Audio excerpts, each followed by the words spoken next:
everybody, welcome to another fun and exciting episode of History Quest. I'm your host, Brian Haynes, and today I've got three great stories for you. One about Martin McLeod and Henrysibley laying out the borders of McLeod County, and of course Sibley County.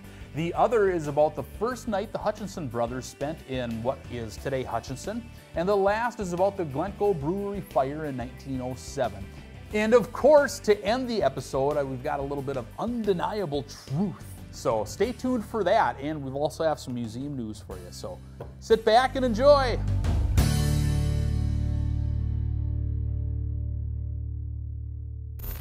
So like I said, our first story is about Martin McLeod and Henrysibley, and according to legend, when they were laying out the borders of McLeod County and Sibley County, there were a couple of townships that were in question about where they should go. So McLeod and Sibley were playing a game of cards, presumably poker or something like it, and they decided to put these two townships on the table, and so whoever won the hand would get the two townships. So enjoy. There's no question that Henrysibley and Martin McLeod were close to one another. The relationship began sometime around 1840. McLeod was a relative newcomer to the North Country, making his way south from Montreal in 1836 as part of an expedition under the guidance of a leader who was questionable at best. McLeod eventually broke away from the expedition and found himself traveling south along the Minnesota River Valley, where he fell in with several of the region's early power players, Joseph Renville, Joseph R. Brown, and Gideon Pond, just to name a few. It was at this point that McLeod was introduced to the region and the key players who would shape its future. Throughout the 1830s and 40s, one of the most valuable resources in the North Country was fur. McLeod cut his teeth, so to speak, in the trade under the employment of Benjamin F. Baker. By 1840, however, he was seeking a new employer, and that's when he ran into Henry H. Sibley. Henrysibley was a well-connected and powerful man in the region's early years. Born to a high-ranking politician in Detroit, Sibley was lured west at a young age. He rode the rivers with the voyageurs in bark canoes, learned the ways of the Ojibwa, and found his way into the fur trade. In 1834, Sibley traveled west to Mendota and began working with the Dakota alongside Alexis Bailey. A year later, he was head of the American Fur Company, Sioux outfit in Minnesota. The region that would become Minnesota was largely a northern wilderness in 1840. And when McLeod traveled to traverse the Sioux in 1840, there was no telling what the future would bring to him. Luckily, he was under the guidance of Henrysibley, who outfitted him and sent him on the frontier to outfit, coax, and direct the Dakota Sioux trappers in gathering furs. Through their time in the fur trade, McLeod and Sibley corresponded with one another on a regular basis. Often their letters were based in business dealings, but on occasion the two would pen less formal notes. There were, of course, instances when their relationship was strained, but on the whole the two kept a solid connection that would suggest a certain amount of mutual respect. As fruitful as the fur trade in Minnesota was, few involved in the industry failed to foresee the decline and crash of the market. Both Sibley and McLeod did what they could to shore up their business dealings and pull out of the trade before it was too late. The two would eventually be involved in the territory's Indian affairs as well as early politics. As the 1850s began, the territory of Minnesota was on its way towards statehood. That being the case, borders were drawn, counties were created, and townships were formed. In 1853, Henrysibley would have a county named for him. 3 years later, McLeod would get the same. That year, in 1856, at a territorial council meeting, boundaries were created, and in some cases redrawn for several of the counties in Minnesota. According to legend, the meeting was kicked off with a card game between McLeod and Sibley. As part of the wager, two towns were laid out on the table, Round Grove and Penn. Presumably, McLeod had the better hand and won the two townships as part of the new McLeod County. Whether this is true or not remains a mystery. One thing that is certain, however, is that this little piece of mythical history is certainly one that is interesting, even if it never made the history books. So this is an interesting story. I came across some firsthand accounts from one of the Hutchinson brothers and decided to put a story together about it. This is about the Hutchinson brothers when they were on their way to Minnesota, and documents their first night actually in the site of what would be Hutchinson. And I thought maybe as residents of Hutchinson, you maybe be interested in hearing this one. So here you go. It was the 1850s. The United States was both on the rise and in a precarious position at the same time. Land in the West was becoming fast available to settlers looking to stake a claim. The nation, however, was divided in its laurels. New lands meant new laws, and in a place called Kansas, blood was being spilt over just what those new laws were going to be. Though not without its own problems, things were different in Minnesota. The lands of the Dakota Sioux had been purchased by the government and opened for settlement. Back east, land speculators began buying up land and laying out paper towns to draw immigration into the region. It was a time known to history as land fever, and it was burning hot in Minnesota. Caught in the hoopla of land fever and social change were three brothers, John, Judson, and Asa Hutchinson. They were the famous Hutchinson singers, and they were part of an emigration society aimed at establishing their progressive ideals in the Kansas territory, where they intended to travel and create their own utopian city. Along the way, the brothers decided to make a sidetrack up the Mississippi River on a sightseeing tour of the North Country. On November 10, 1855, they found themselves in St. Paul, Minnesota, where they attended a private party and met Colonel Stevens, a man who had explored the interior of Minnesota and was headed that way. He asked the brothers to travel with him so they might witness the splendor of the Big Woods Prairie Divide. The brothers agreed and headed out with Colonel Stevens. The first stop was Fort Snelling, where supplies were gathered for the trip. That night, the party reached Shakopee, where the brothers gave a concert. The following night, the party spent the evening camping out in the open among the wolves, as John Hutchinson would describe it. The following day, the party came to Glencoe. The brothers gave a concert to the settlers there and were made an offer by the Glencoe Town Site Company to locate in the area. The brothers, enamored with the country they found themselves in, agreed and headed northwest with three others to create a community. The party spent the better part of the day traveling the 16 miles to the new site. It was nearing dark when they arrived, and the men had only enough time to secure enough wood to keep them warm through the night. Being November, the cold was fast arriving and ushering in the winter season. The group gathered around the blaze, atop wooden crates, and feasted on an otter that was killed earlier in the day. That night, each man wrapped himself snug in a thick blanket and fell asleep to the sound of a nearby pack of timber wolves howling.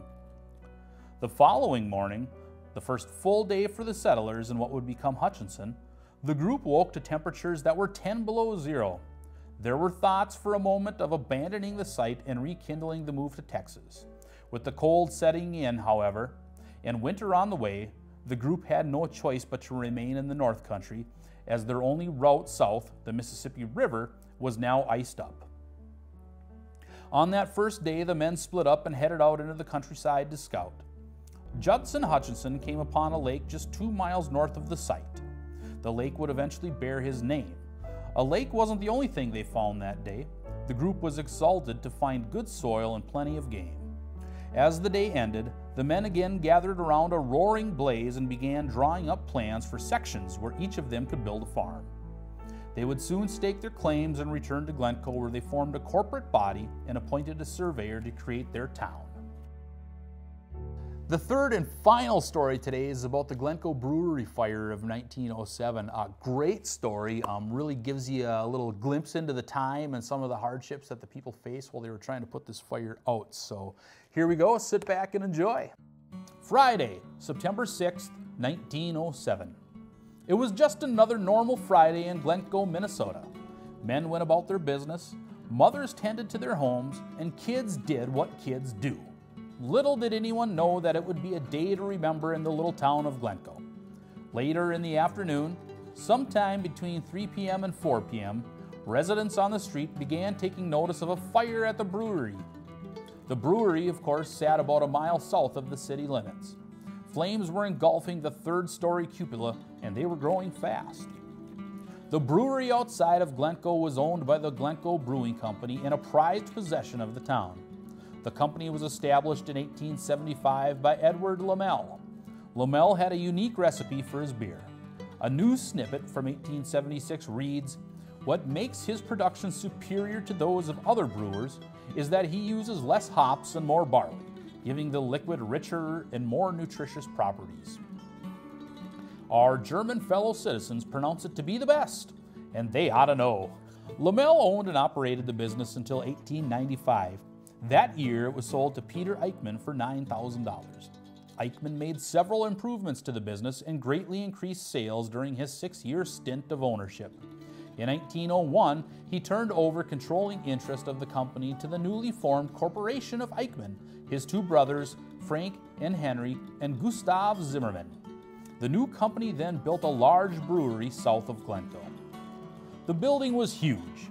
It housed a 100-barrel mash tub, a 50-barrel brew kettle, large cooling racks, a new boiler, and it even had its own bottling department. All these improvements increased sales and made the Glencoe Brewing Company one of the largest and most successful in the region. In 1906, a new set of owners came into the fold, Fred and Max Jumer, brothers and employees at the brewery. The two brothers purchased Peter Eichmann's share of stock when Eichmann retired. For all the success of the company, it had one flaw. Being outside of Glencoe, the brewery had no immediate access to water and paid the price in 1907 when a fire engulfed the building in flames. Once the fire was reported, firefighters rushed to the scene in horror. The fire was growing rapidly, and they had little means to put it out. Without access to the city waterworks, an old-fashioned bucket brigade was formed, and all available water to be found in the vicinity was utilized. Citizens from town rushed to the aid of the firefighters, making runs into town or anywhere they could to find water and transport it back to the fire. Citizens and firemen desperately fought against the flames, but in the end, the building was gutted, save for the coolers, kettles, and mash tub that were targeted by the firefighters, who kept up a continuous spray with their chemical wagon. The fire caused a setback, but the brewing company kept on. The brewery was remodeled and work commenced. A new beer, Uncle Sam beer, was added to the company's repertoire and became an instant hit. The beer and the remodeled brewery would be short-lived, however, as in 1918, Prohibition swept through the county and the bottom dropped out of the company and many like it. The Glencoe Brewing Company, as it were, became defunct. It was the end of an era, one that is just now another part of history. In a world of fake news, where the facts are sometimes altered, we bring you The Undeniable Truth with Brian Haynes. Hello, America. Welcome to another segment of The Undeniable Truth. Today we have some breaking news about the situation in Russia. Apparently, Napoleon has invaded. He has brought with him 600,000 troops. The cavalry alone is made up of 80,000 mounted men. This incredible number of soldiers was mustered even though French troops are busy fighting the British, Portuguese, and Spanish in the Iberian Peninsula. What's that? Oh, this happened in 1812? Oh, okay. Well, apparently it's not breaking news. Would have been nice to know that a little earlier. That's okay. We'll continue on with this bulletin as it was handed to me. The army is an international army. Napoleon's empire stretches far beyond France, and therefore he's able to recruit soldiers from a whole host of conquered territories, client kingdoms, and allied states. He's also raised reluctant men in France using a levy. Nearly half the army is not even French. The 5th Corps are made up of Polish soldiers. A third of the troops in the 4th of the Corps are Italian. From Germany, there's Austrians, Bavarians, Prussians, Saxons, Westphalians, and soldiers from the Confederation of the Rhine. The auxiliaries are also coming from Croatia, Portugal, and Spain, and Switzerland. And it's a massive force, speaking multiple languages. Even the elite Imperial Guard is units from outside of France. You tell me how this is going to work. Tell me how this is going to work. Now, apparently, one of Napoleon's marshals has sided with Russia. So when you thought the situation couldn't get any worse, looks like we have a traitor in our midst. One of the reasons for the invasion was there is an unlikely chain of events in Sweden. There's political turmoil there. And a person named Bernadotte, formerly one of Napoleon's marshals, is being made crown prince. Tsar Alexander of Russia offered friendship to Bernadotte and Sweden, and despite the previous invasion of Swedish territories. In Sweden, there's outrage over Napoleon's invasion of their land.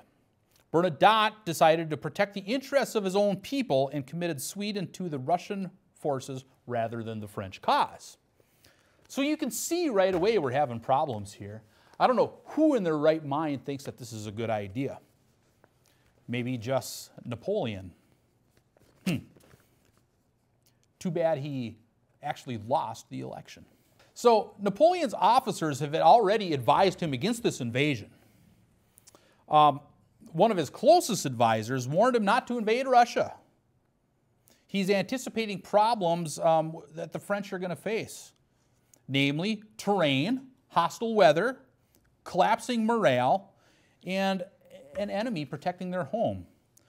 But of course, you know, Napoleon, he won't listen because he's intent on this invasion, whether it destroys his legacy and the French people or not. And apparently, he would be happy to see the world bleed just as long as he gets his way.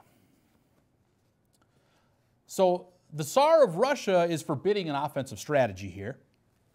The Russians can beat Napoleon by retreating before his armies can even reach him. All they've got to do is scorch the ground, don't leave any supplies for the invaders, and then just wait it out till winter kills off Napoleon's army. It'll be interesting to see what happens here. So it looks like Moscow has been burned already. The Russians were willing to sacrifice their capital city, anything to defeat Napoleon, even their most prized city. Now, Napoleon arrived in Moscow. He didn't get to see the palaces or barracks or hospitals, which, you know, he's heard great things. Instead, he was just met with a flaming ball of fire. The Russians, of course, chose to set one of their jewels of Europe on fire rather than leave any shelter or supplies for the enemy. The cold is really what's going to be killing Napoleon here. By the time he reaches Smolensk, temperatures might be as low as -20 or -30 degrees Fahrenheit. Really, the winter is going to kill off many of the people here, many of the troops. Many. I think, you know, it's fair to say maybe Napoleon here is underestimating his supply needs. When supplies are available, he's got them, but he's gonna discover soon that he's underestimating the supplies his troops are going to need, especially on this long trek into Russia in the wintertime. Provisions brought to Smolensk, meant to support the army, aren't going to last more than 2 weeks. They're going to be devoured in 3 days by soldiers who are making up for what they missed. So as the war progresses here, French forces are facing absolute destruction. Waters are swollen on the Berezina River from the winter rain and snow. There's nowhere near a safe crossing anywhere on this river. Fortunately for Napoleon, his army does include some skilled and determined military engineers. These sappers, if you will, have built pontoon bridges across the river, and they're working under fire from Russian snipers this whole time, but they're still building these great bridges across the river. The enemy's harassing them as they're doing it, and the French are just going to have to withdraw eventually. When it's all said and done, Napoleon's probably going to leave half of his army behind, and there's probably going to be 500,000 or more dead in this Russian campaign. Of course, there'll be no list of the fallen. Just a little cliff note in the history books is all they're going to get for this. Historians are only going to be able to estimate the size of Napoleon's losses, but The experts, powers that be, are thinking 570,000 men are going to die here. 35,000 of them part of the Imperial Guard. 200,000 horses to perish. And basically, when it's all said and done, this just isn't a good deal for Napoleon. And it's going to be a win for Russia. And I just don't know where this is headed. We'll have to stay tuned and see what happens. But hopefully, Napoleon doesn't meet his Waterloo. Well, folks, that was our show for you this month. I got a little bit of museum news. We are planning a really big shindig of sorts in May 5th, actually, on Cinco de Mayo. We're going to have a Whoopie Fest, we're calling it. As you know, we've got this whole Whoopie John thing going at the museum. And so we decided to throw a big party, basically. We're going to cater in some German food.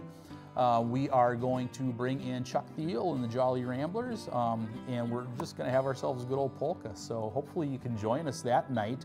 We're looking right now for Thursday, May 5th, and the show will go on from about 5:30 to 8 o'clock. So if you can make it, great. I hope to see you there because it's going to be the most fun you've ever had in a museum. Well, that's the show for this month. Thank you so much for joining us. I hope you enjoyed the stories. I hope to see you down at the museum soon. So good day, everyone.